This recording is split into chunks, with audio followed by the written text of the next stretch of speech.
ki biz Bayırbucak gibi bölgemizde de Türkiye'de tanınır ve bilinir olduk. Yani her ne kadar zararın neresinden dönülürse kârdır bir mantık varsa da yani biz bugün Suriye genelinde neredeyse tamamını kaybettiğimiz bir yerde hatırlanmak, bilinmek yine hiç bilinmemekten daha iyi.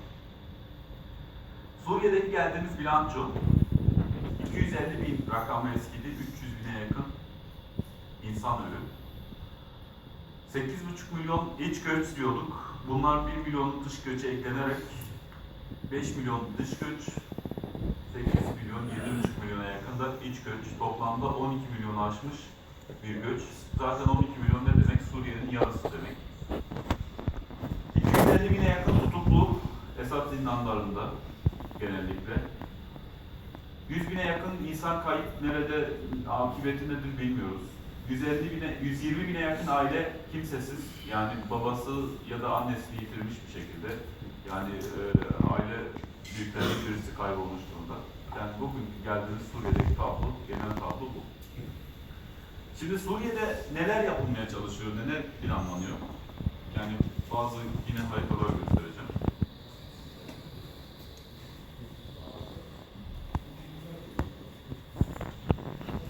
Bu sarı olarak göstermiş olduğumuz yer, Türkiye'nin tamamen güney sınırlarının olduğu ve burada aslında oluşturulmak istenen Kürt kuşağı, Kürt çevre, Türkiye'nin tamamen güney sınırını alarak Akdeniz'e açılması planlanan ve Suriye, Kuzey Irak'ta olduğu gibi bir Kuzey Suriye oluşturulması planlanan hat bu hat. Diğer bir proje, Nusayrilerle alakalı oluşturulmak istenen bir grup. Haritanın başında da göstermiştik Nusayri yerleşiminin yeri. Fakat bu içerisine Şam'ı da, Kuzey Lübnan'ı da ve Hatay'ı da alacak bir şekilde planlanan bir harita. Büyük ihtimal İskenderun'a kadar vardırılmak istenen bir harita. Üçüncü bir grup, Dürzi dediğimiz en altta Süveyda'da yaşanan turuncu olarak gösterdiğimiz bir şey. Geriye kalan beyaz bölge ise Arap Sünniler için oluşturulmuş ya da oluşturulması planlanan bir harita. Yani buradaki amaç aslında baktığımız zaman Suriye'nin kendi içerisinde 3'e ya da 4'e bölünmesi planlanılıyor. Sevdiğimiz Bayırbucak bölgesi. Şimdi Nusayriler Büyük Nusayri Devleti kurmanın düşüncesinde. Ama dikkat ederseniz Bayırbucak bölgesi bir engel orada.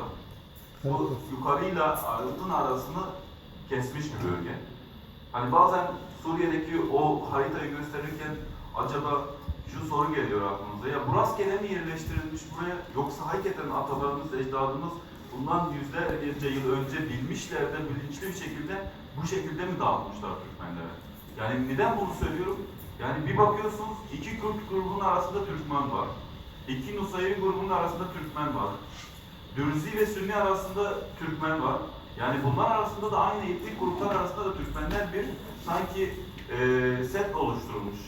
Yani bir izole, yani etmiş iki grubu gibi görünüyor. Yani burada da bunu görüyorum aslında yani. Yukarıdaki Nusayrilerle, Hatay'daki Nusayrilerle alttaki Suriye'deki Nusayriler arasında Türkmenler birleşmiş ve bunların ikisinin birleşmesini engelliyor. Şimdi Kürtlere bakıyoruz. Kürtlerin Türkiye'nin güney sınırlarından ve altında da Arapların olduğu bir şey. Bu devlet nasıl yaşayacak? Akdeniz'e açılmazsa, altta düşman, üstte düşman gördüğü unsurlar ve dar bir alan. Burada yani zaten yani hayatını idame ettirmeye yetecek bir gücü yok. Dolayısıyla bu ülkenin, bu grubun da Akdeniz'e açılması istenilen yer neresi? Yine Bayırbucak bölgesi. Yine bunlar eğer ki devletlerini kurmak ve garanti altına almak, büyütmek istiyorlarsa geldikleri, tıkandıkları yer Bayırbucak bölgesi.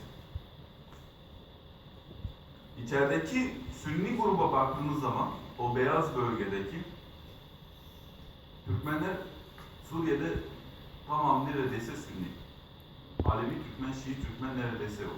Bir aile sadece Alevidir, geri kalan Sünnidir. İçeride sünni olarak kalmış bölgelerin de Akdeniz'e açılabilecek tek sünni bölgesi yine Bayırbucak. Yani Suriye'de 3 tane ana grubun oluşturulması istenilen projelerinde tıkandığı yer Bayırbucak.